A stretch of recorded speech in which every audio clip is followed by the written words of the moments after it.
Good afternoon, everyone. My name is Ryan Boucher. I am the Economic Development Officer for the Army Show. First off, I'd like to thank everyone for coming today.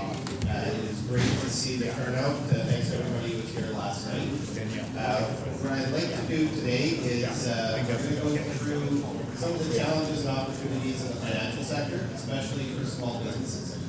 We've invited a number of different organizations to join us today, so I'm going to introduce each of them and then ask them to give a background of what they do. They have specialties and programs, and I'm going to go into a bit of a Q&A session. So the floor will be open to people if you have certain questions, certain scenarios, as well as we'll throw some challenges out at them and see what they can do. So first off, I'm going to introduce Joel Point. Joel is Financial and Business Advisor with Sit Down. Hello tout le monde, bonjour. Thanks everybody for being here. Joel Lemoine, I am a Financial Business Advisor at CIDEM for the past 20 plus years. So basically our mandate or jobs that I do is help entrepreneurs, mostly mom and pop entrepreneurs or businesses for a startup, help them find, well, everybody asks for grants, so let's start with that. And then try to line them up for financing. At CIDEM, we also have an employment sector, immigration. We bring in newcomers, bilingual newcomers into Manitoba, help them find employment. We also have a tourism department, youth department, rural development, and I am forgetting something else. Oh, tourism sector also. So we're there for 15 bilingual municipalities in Manitoba, including the infamous RM of Reach Out. Merci beaucoup. Thank you, Joel. Next, we have Elvin Kahn. He is the manager of the Business Center with BDC. Glad to be here. Thank you. So I work for BDC, or Canada's Development Bank, and we service the Canadian entrepreneurs in the commercial and industrial space. And so we do that by two different means. One is on the financing side. So if you're looking to finance your growth, your expansions, your change of ownerships, those are some of the things that we might be willing to or able to look at. And we do that in a complementary fashion. So we would invite you to continue your relationship with your senior lender and then come seek us out for some complementary lending as well. And then second to that would be on the advisory side. And so as you journey through your business, there's opportunities for us to maybe come on in and take a look at your business, the models that you have, and look to bring efficiencies, some productivity, and growth. So we are growth engineers at Ascent. We service the rural markets by way of Steinbach, Winkler, Brandon, and Kenora, and collectively we'll service the rural markets in Manitoba. Thank you. And Justin. Margaret. Thanks for having us. So yeah, Justin Beaudry with FCC, Farm Credit Canada. So maybe if you don't know about FCC, we're the only lender that's actually 100% committed to the agriculture space. So all the lending that we do, we have to be able to tie it back to either farming or your plate or what you're drinking, I'll say. So actually how FCC started was that the only business was dealing with directly with farmers. And then today I think 85% of our business is directly with farmers. And then the other 15% is commercial financing. So that's what I do. I'm a commercial relationship manager dealing with medium-sized businesses. So businesses that are doing around 1 to 30 million on the debt side. And then we also have a small business lender and then a corporate lender, which would be north of 30 million there. Thank you. Mr. Dave Smith, Business Analyst with Community Futures. Thank you for having me here. Again, Dave Smith from Community Futures, RRR in Morris, where we're based out of.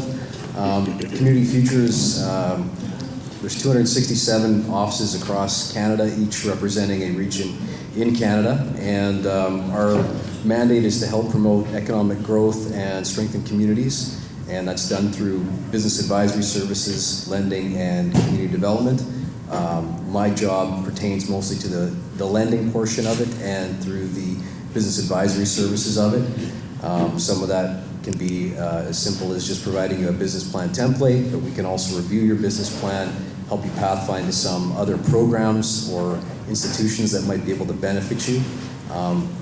We are a developmental lender, so our goal is to get you started and then eventually graduate you to a more traditional form of lending where you can take advantage of those better interest rates. Always better interest rates is a real selling feature. Right? Wow. Okay, Nicholas Boucher. Yeah, good afternoon, everyone. My name is Nicholas Boucher. I work as a relationship manager on our Indigenous financing team, which is focused on working with Indigenous communities. We're an entrepreneur team. It's been around for about a year and a half. And so right now it's focused on direct Indigenous community engagement or working with other FIs that have a strong interest to work with communities that are already or looking to do more work in that space. Excellent.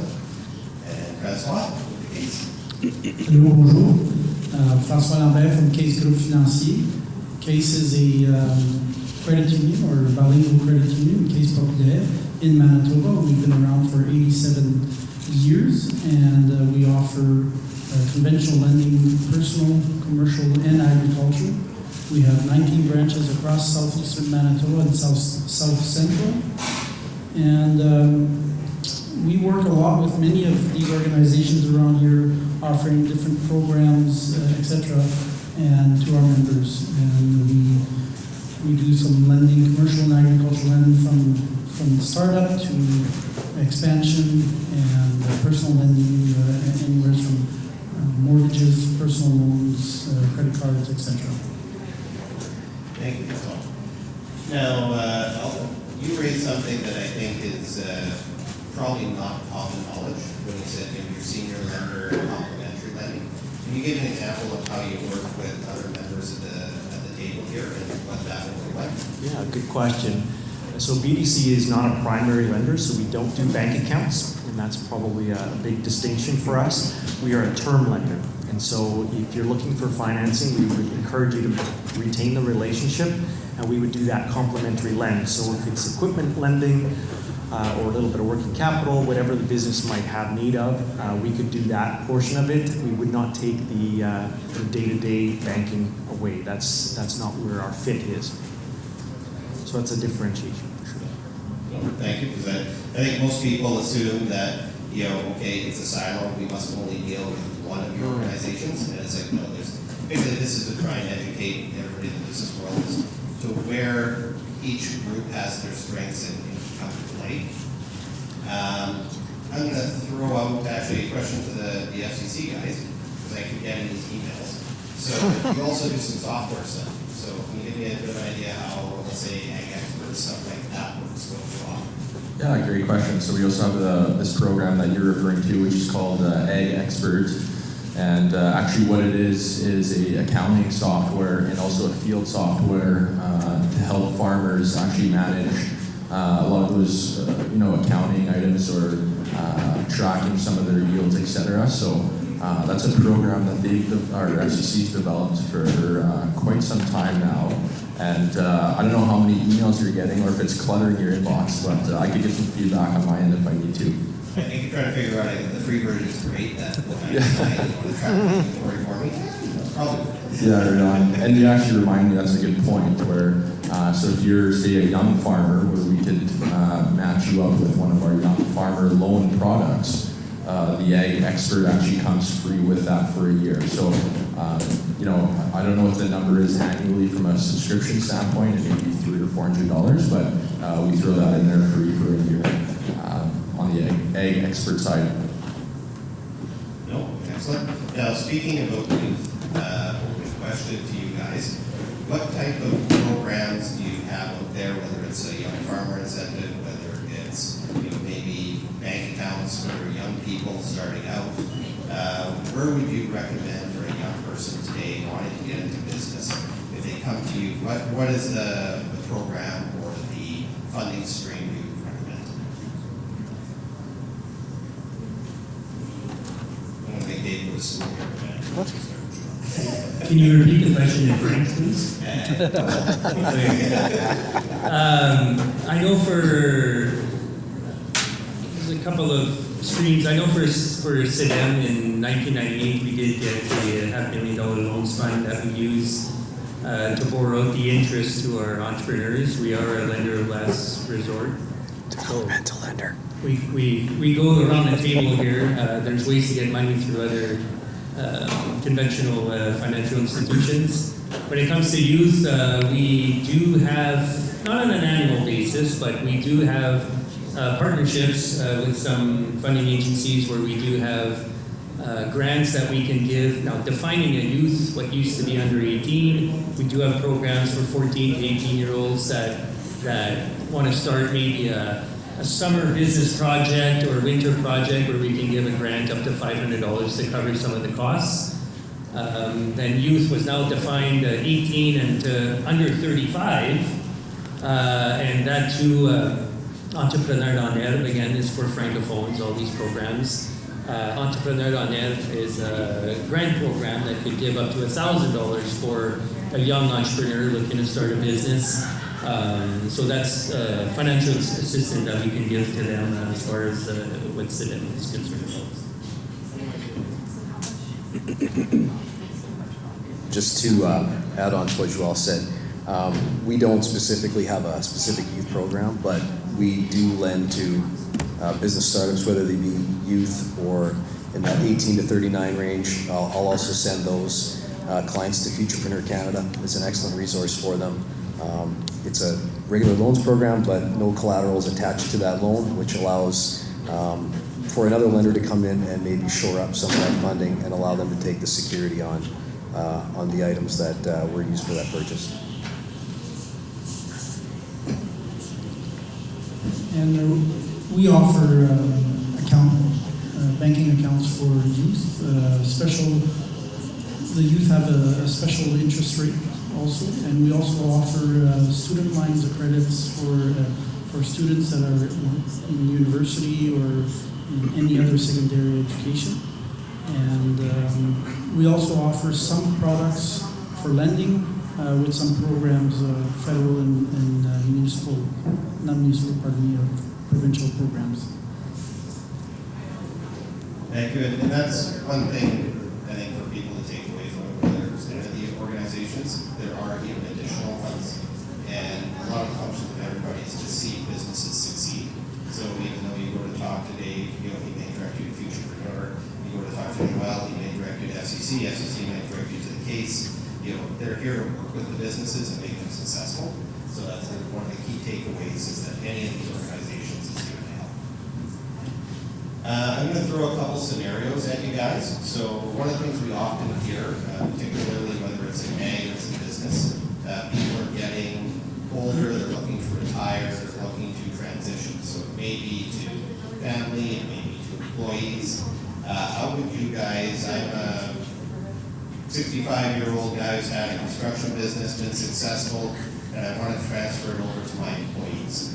Would you guys have programs that would assist in something like that, and the expertise to structure that type of transition?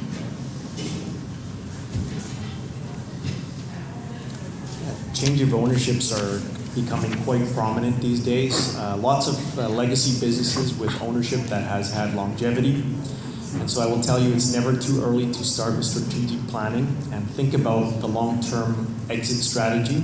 It's a very important aspect of running a business, whether you're thinking about current employees that may have it or future prospective buyers.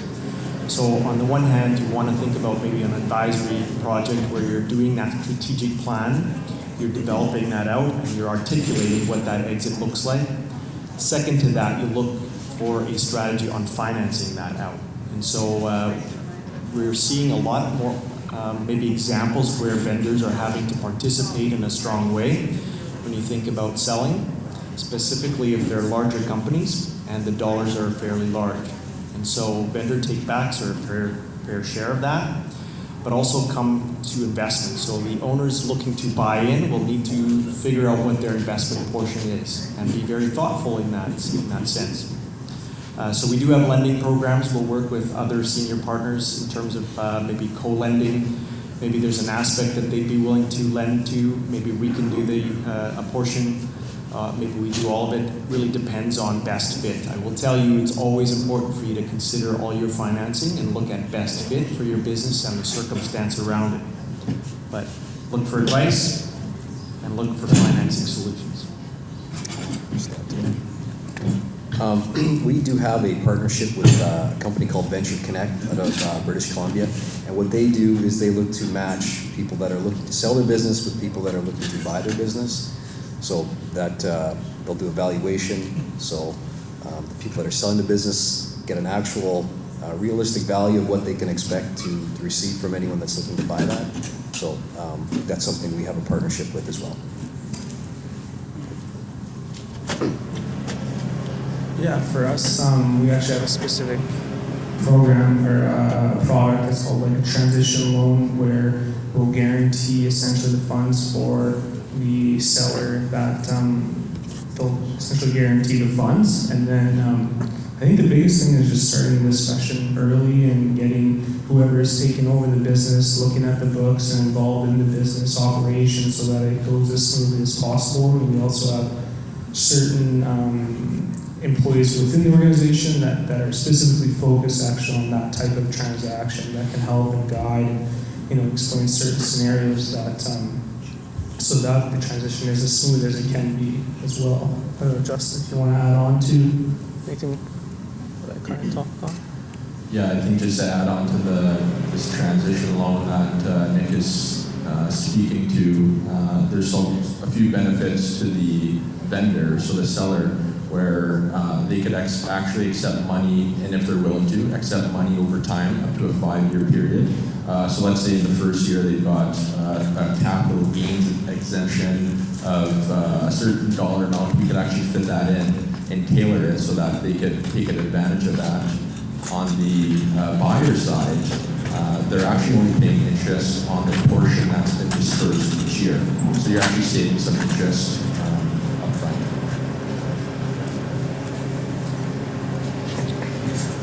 So yeah, we would partner with something like a BDC to look at a succession plan.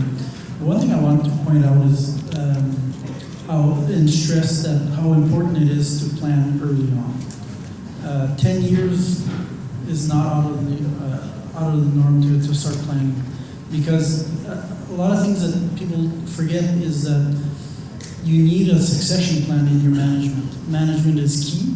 You need good management, and you need to transfer that knowledge of management over to be it your kids or your employees. And so planning is very important, and early on planning is extremely important. Oh, excellent. I just wanted to add, generally speaking, like around the table here, sometimes we might be approached by entrepreneurs or business owners looking to buy an existing business. So first of all, it'd be nice to communicate. Not everybody that's looking to sell is going to get a realtor to put up a for sale sign in front of at their business, because everybody right away will think, oh, this business is going under, what's wrong with the business, why is it for sale? But I think more than ever, especially with a younger population, I think the next 10 years, 12 years, I think there's a great opportunity for young entrepreneurs or potential youths to snap up some very good existing businesses. So when it comes to business succession, I think there's a great opportunity. And for the financial side of it, you're buying an existing business with a clientele, with revenues, with profits, return earnings. It's a lot more easier to get financing than straight out business startup with no history or whatever. So I think there's a good potential for the younger population there to scoop up some very good businesses, especially in rural Manitoba. And if you need a real estate agent, Joelle's number is... No, in reality, related to that, and I think one of the services that NAM does provide is they do some immigration work where they do, try and partner people looking to come through with potential businesses. So that's another facet of the business world. Something, I'll call it common these days, is people who either have their residence, they have their cottage on the lake, the Airbnb type business. guys' thoughts of lenders and people who have those side businesses where they're looking to purchase, whether it be another house and they're looking to rent it out short and long term, or whether they bought a new house and they want to rent out their old house. How would that work from a financing perspective? So if that's, you're not a first home buyer, you're coming in as an investment property. How would you guys look at that?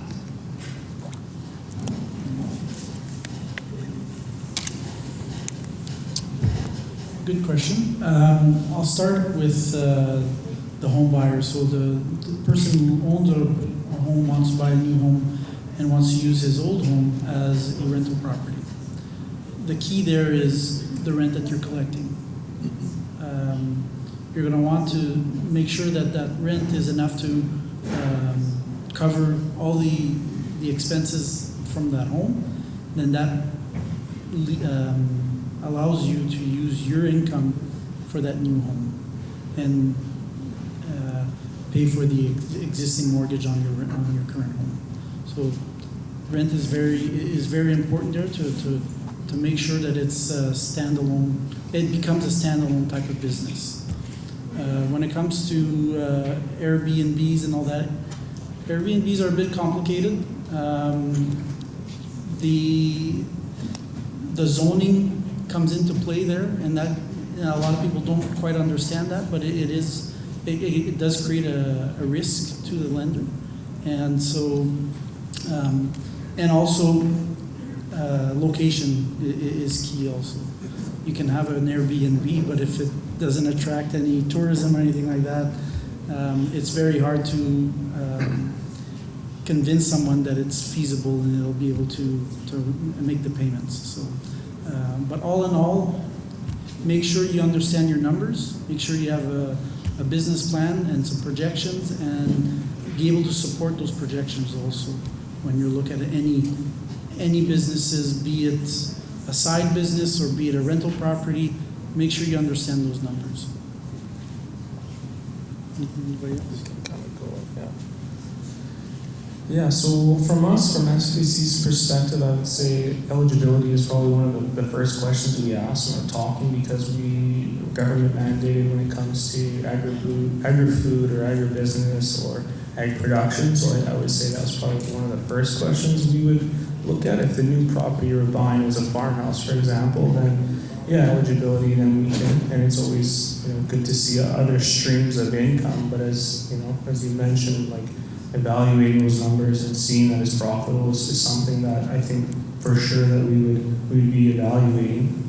I don't know if Justin, you want to add anything to that? No? Okay. From a community futures perspective, that is something that we could not fund. Job creation is part of our mandate, and that would not fit into that mandate. So I would refer you to CASE in that case. I do have some clients that I'll stretch a little your question, but when it comes to like house flipping and stuff like that, or rentals and buying and selling homes, some of the entrepreneurs that I do see, they have to realize this is not your primary residence, and Francois can correct me if I'm wrong, but 5% down to buy a second, third house or whatever, I don't think really computes in the banking world. I think it's more of a 25%, 35% plus. So that's something to consider as an investor looking to flip homes or whatever. Or we have newcomers that come and buy multiple properties, that it's not just your typical primary home residential mortgage that you're going to get. So that's something to consider. So maybe a follow-up to that. So we talked about someone wanting a second residence. Where is the line when a person gets to buy multiple homes or a small apartment building or a quadplex, where it kind of leaves, I'll call it the personal finance world into the corporate world, into something bigger? Is there kind of a line that you guys look at? Is it 1 million, 5 million, 10 million, or is it really a case-by-case basis? As a client grows over time versus someone who comes in and wants to buy a 20-unit apartment building.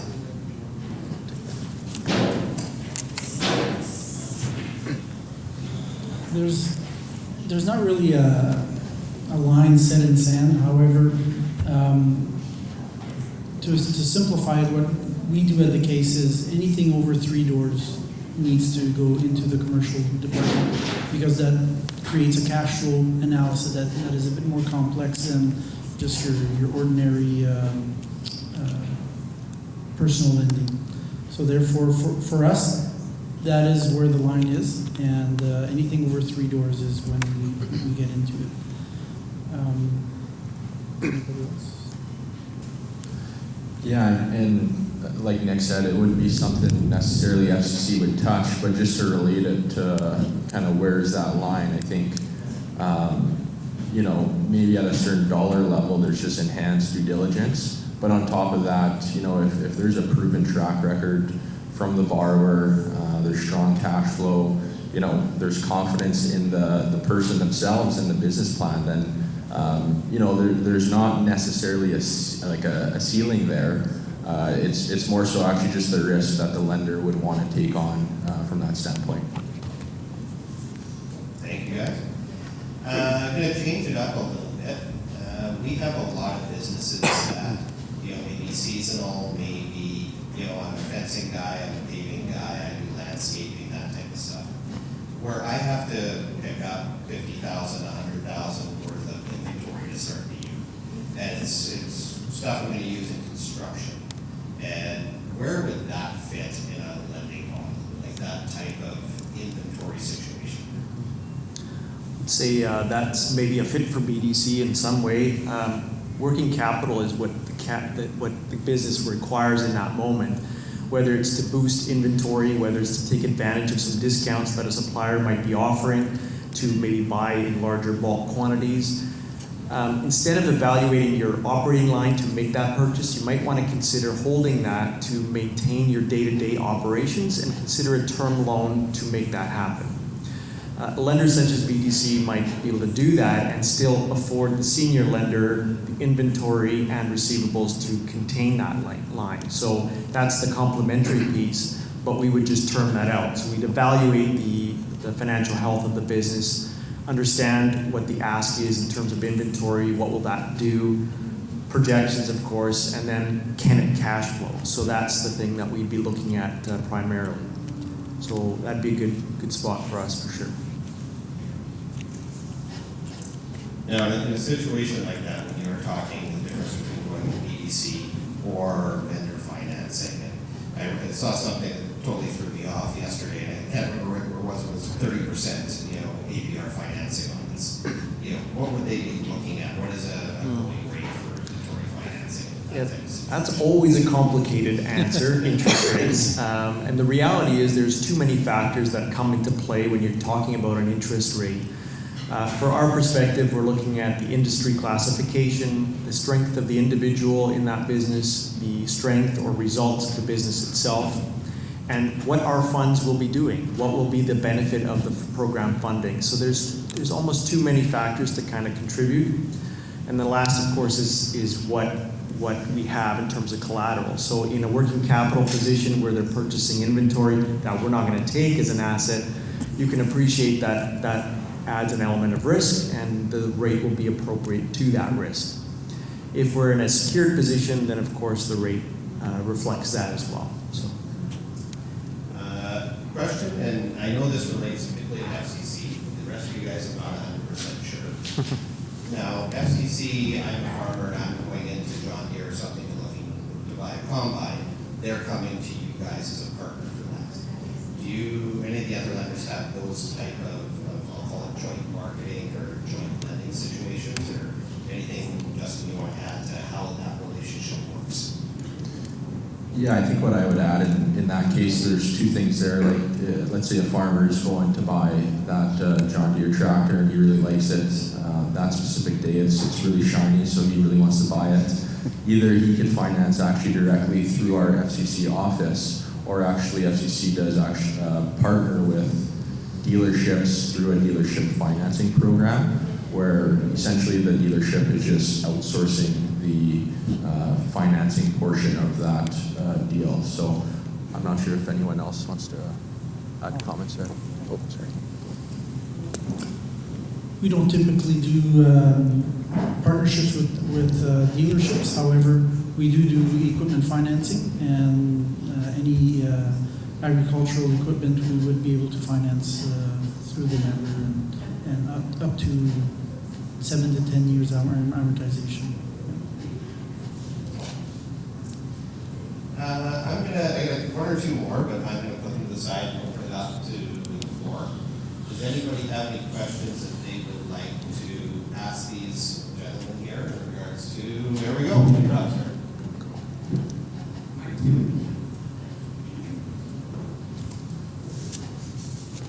I appreciate the answers that you have been giving. My name is Justin. I just started business last year, and my business line is on developing ancient products for food, pharmaceutical, and cosmetic industries. I just came late. I don't know if you had tackled this kind of business before. What would be your advice for someone who just started in this product? Maybe I could mention some of these products. We have Nilotica shea butter. This is something that has not been explored before. A lot of people are talking about the West African shea butter, but they didn't talk about the Nilotica shea butter, which is having like 6 or 7 times the health value compared to the West African one. And then we have ancient way of harvesting honey from the equatorial tropic forest, and then the greater savanna area between the Nile Valley in East Africa. This is where I brought some products here I will be able to share with you. And then also we harvesting Frankenstein, which all of our products can be used in these 3 areas that I mentioned earlier, in food industry, cosmetics, and pharmaceutical. Thank you. So any thoughts on startups for, I'll call it the niche enterprising areas? Yeah, a couple of things come to mind. So if you have a young entrepreneur product that we do offer, similar to young farmer products in terms of percentage scoring, in terms of how we would kind of rate the risk and stuff like that. But we do also have a partnership with IC Canada that does consulting services where we can cover a cost of the fees, and it's a 40-hour program where you work one-on-one with someone who's kind of been in business and around the same type of sector that can help kind of guide. And another thing I'd mention is we just actually had a FCC distributor event where we had a lot of food producers, small business, medium-sized business that are able to network and connect with distributors that help bring that product to kind of the market. So yes, we are a financial institution, but I think one of the biggest things as well is the type of events and networking kind of opportunity that we offer. And I can attest to that because I was at a FCC event a little while back with the kombucha people and the Wolseley. And, you know, they do work in, we'll call it those enterprising and up-and-coming areas. And we have drinks for later. Okay, any other questions? Just one, right? Like an entrepreneur like that, I would, again, we don't get into specifics, but I'd ask if you're, first of all, importing, which is very good for GDP, but if you're exporting, there's a World Trade Center, Manitoba, that are there that could assist you in exporting products that you might have here and deliver it outside of Canada.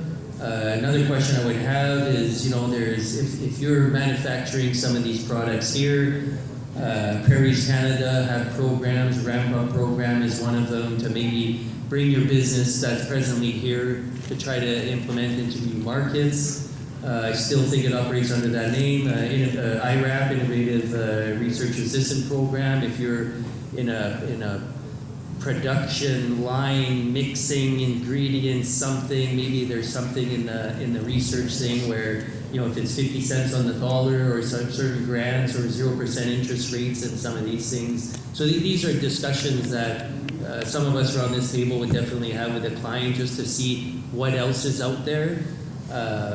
You know, before looking to, you know, it's always best to try to see where there's other potentials to get monies or grants or 50 cents on the dollar or something, and then have one of us try to finance the balance of it.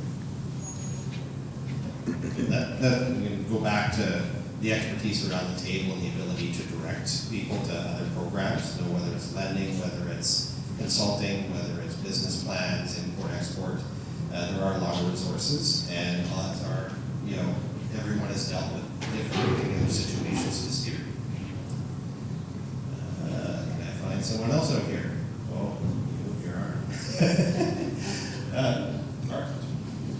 So, is anyone brave enough to just provide a little bit of advice or foresight on the Canadian digital bank currency and the CBC or alternate methods, how that affects businesses, how that affects financial institutions, and what companies should be start thinking about in the next 10 years as related to alternate currencies? Who's brave? No bank is going to probably touch that. I think the reality is there's a little bit of silence probably on the part of the banking system in Canada and maybe even in the world, but I would have no comment. I'm sorry. Yeah.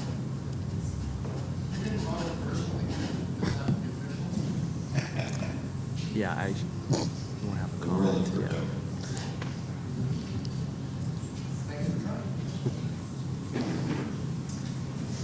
Question for you guys. So we have a lot of, I'll call them entrepreneurs, second income, hustlers, you know, whatever you want to call it there. What would your recommendation be for someone who is starting out their side business? Do they go into their credit line? Do they, you know, go and set up a totally separate business and try and keep it separated from everything else? You know, is there from a lender's perspective, you know, is it that sole proprietorship, or, you know, oh no, you should start a corporation? And how does that change the lending profile? Because, you know, I'm a personal guy, okay, you can take my house as a mortgage, but as soon as I turn into a corporation, you know, how does that affect the lending profile? Yeah. I'm sure these guys have answers here for sure on this one, but I would say best fit is very important and key. There are many organizations, and one we haven't even talked about is Women's Enterprise Center. They're exclusively dedicated to women entrepreneur, and they're wonderful in terms of providing some support, some effect change as far as business plans and coaching, and they do lending as well, and some mentoring, let's say.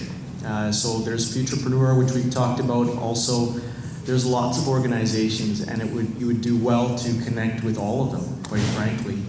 Start with your lead bank, start with an accountant. There's many different avenues to explore in terms of conversation for sure.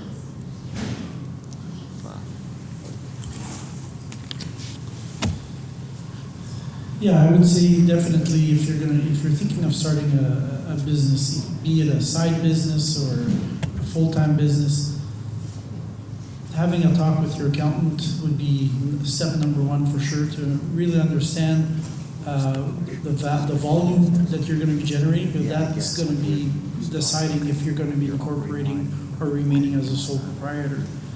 Second thing would be to talk to your banker, whoever you're dealing with at the time, see what they have to offer, see what their recommendations would be, and they might be able to guide you to some programs that are out there, like, for example, the Canada Small Business Financing Program, the RIA program through the provincial government.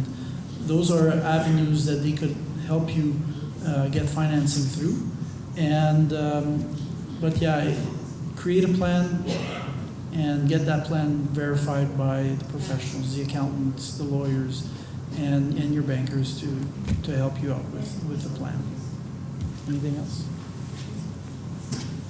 Yeah, I would just add a business plan, even if it's just a side hustle plan.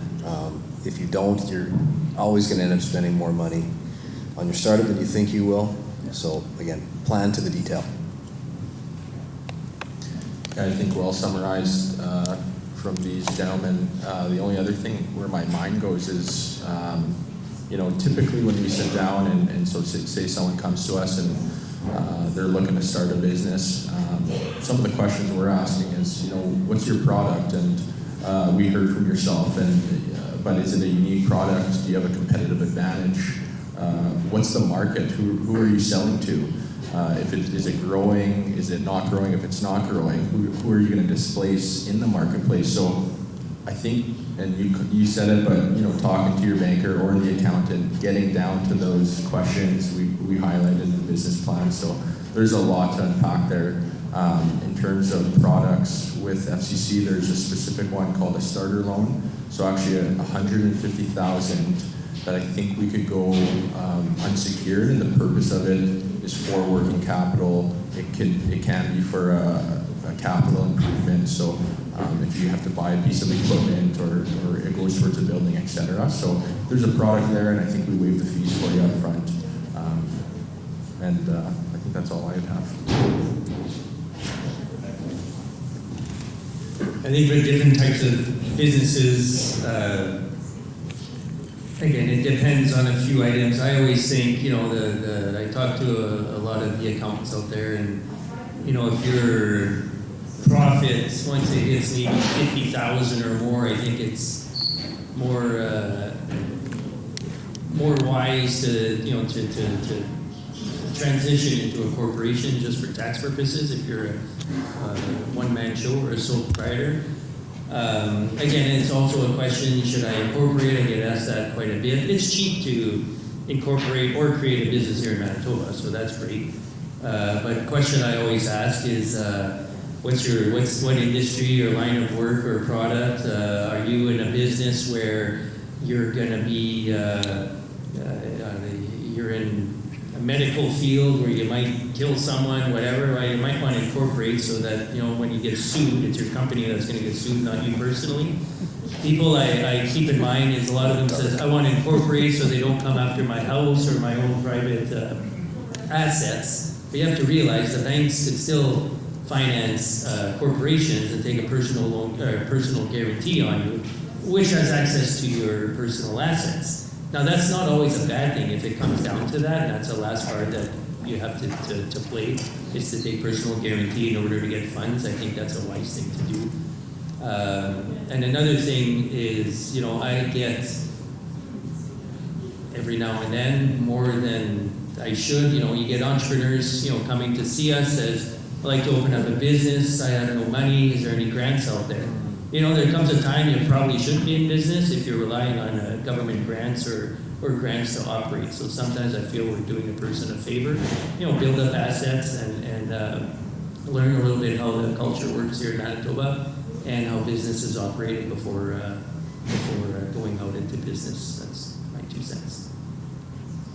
Thank you. And kind of along those lines, last question I'm actually going to hand it to Joelle and Dave, because I think you guys both fit this bill the most, because we talk about business plans and help and the type of programs that particularly your guys' 2 organizations have to help that budding entrepreneur do that business plan, whether it's bilingual in French or whether it's in English, where would you point, or what would be your parting advice for someone wanting to start? We do have some resources, the Build a Better Business program, which I think CIDEM has access to as well. That's 10 modules, business training, it's online. Sometimes those are done in person, but it talks about business start, business planning, finance, credit, marketing, human resources, legal, taxes, stuff like that, just to give the new entrepreneur an idea of what to put into a business plan, help build out and some other things they may need to consider that they haven't thought before. Dave and I are both, business advisors. We're not business consultants. Sometimes my excuse is you get what you pay for. If you're not happy with their advice, well, that's what you get. But again, we're not there we give training sessions on how to draft business plans. Often we get asked, or I speak for myself, asked, I need to do a business plan, the bank is requiring it, can you help me or do it? I'm like, if I'm going to do your business plan, I'm going to start your business on my own. So, put your ideas on paper yourself. These are your ideas, and it varies from one entrepreneur, a different mentality and stuff, experiences and cultural differences too. So again, we're there to assist. Business plan is key. It's not for everybody, it's not necessary. But I think it's wise to follow the right steps in launching a business, and that's what we're there for as advisors. Yeah, I just wanted to quickly add, as we've recently uploaded like a 10-step business plan of what FCC would be looking for in terms of the exact questions that we're looking to address. I'm sure Justin and I will give our business cards if you guys ever want to look at our website or explore that more. So just want to throw that out there. And that's, I think, the key takeaway for everybody is they're here to help, and every organization will have certain parts. So look at their websites, inquire, do some of that homework, go through the online stuff that's there to help you get your business going, and then make contact, set up some time, and share your plans with people, and they will help you to get where you want. On that note, I thank all of you guys.